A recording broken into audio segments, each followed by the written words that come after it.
Should you forgive? Well, the answer to that question always comes down to personal choices and decisions.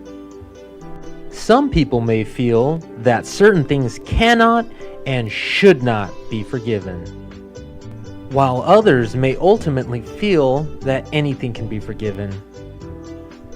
Deciding if you should forgive or not may be easier after reviewing exactly what forgiveness is and what it is not. Forgiving does not mean that you forget the offense. You may never forget, and probably shouldn't, what happened to you. But after forgiveness, you can remember it without the emotional pain connected to it. Forgiving does not mean that you are saying what they did was okay. Quite the opposite. We can forgive, but still see what happened to us as horrific or unjust. Forgiveness does not mean that you need to tell the person that you forgive them. It can backfire if you go up to someone and say, "I forgive you."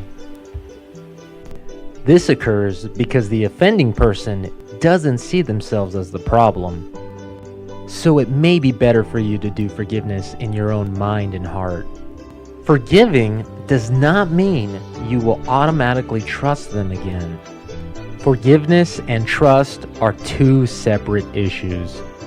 Even after forgiveness, it may take a long time to rebuild trust, if ever. Forgiving does not mean that you like the offender. Absence of angry feelings doesn't necessarily create warm, positive, or loving feelings. At best, forgiving may bring you up to neutral in your feelings. It is possible to say to yourself, "Okay, I forgive them, but I don't want anything else to do with them." And the last thing, forgiving does not mean you have to forgive all at once. To start, maybe just forgive 10%. Just open the door and see how they behave.